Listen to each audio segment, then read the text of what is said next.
Arumi Inden.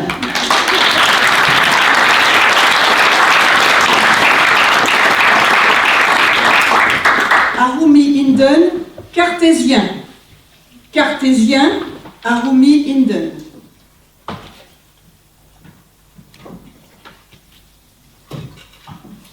Je suis étrangère en France. Quand on vit à l'étranger, on n'est pas tout à fait dedans, mais pas tout à fait dehors non plus.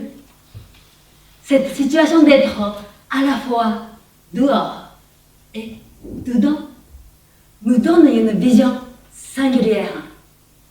J'observe la France d'un point de vue différent des Français.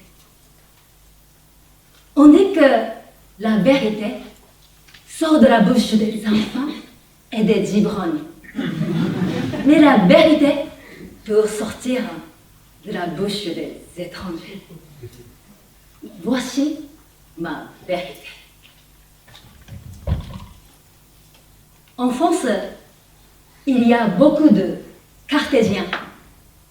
Je ne peux pas passer une semaine sans qu'au moins une personne autour de moi déclare qu'elle est cartésienne. Mais qu'est-ce que ça veut dire être cartésien? Ça a l'air bien contagieux. Est-ce que c'est une maladie? Être cartésien signifie avoir un esprit rationnel. Le cartésien doit son nom au grand philosophe français du XVIIe siècle, Descartes.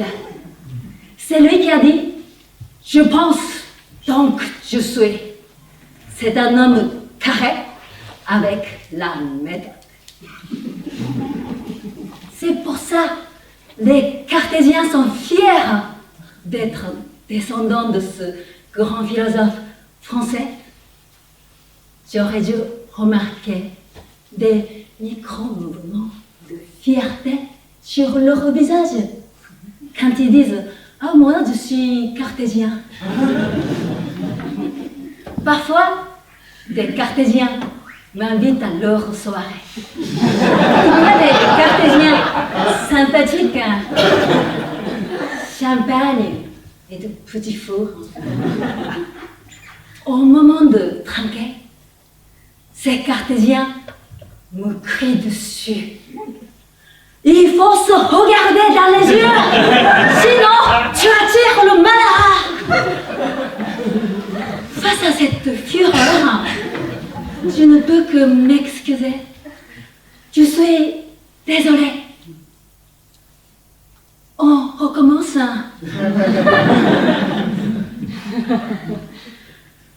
En France, il y a beaucoup de façons pour attirer les malheurs. Ouvrir un parapluie à l'intérieur,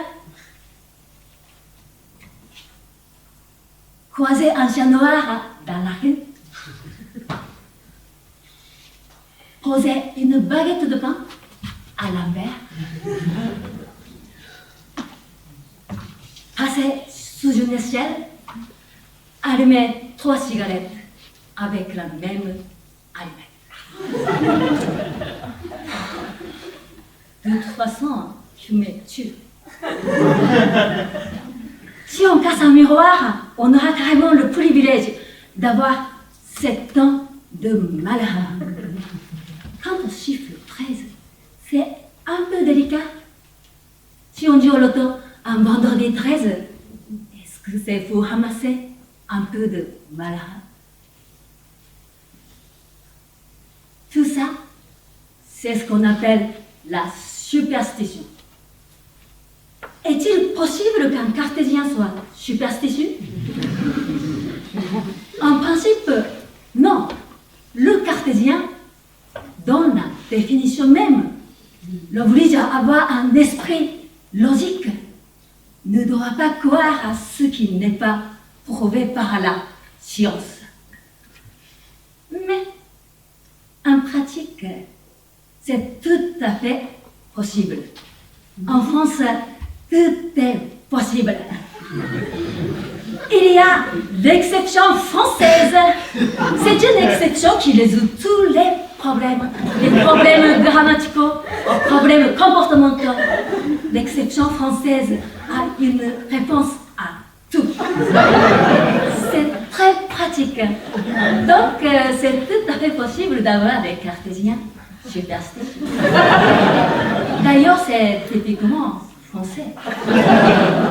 Je pense donc je suis français.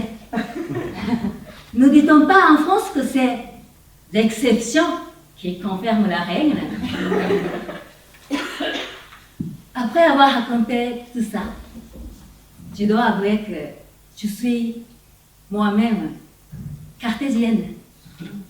Reste à savoir si je suis cartésienne à la française ou à la japonaise. Je pense donc qui suis-je?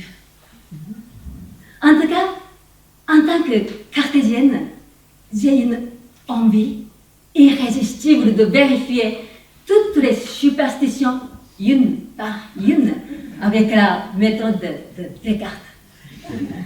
Par conséquent, d'autres vérités singulières vont sortir de la bouche de l'étrangère.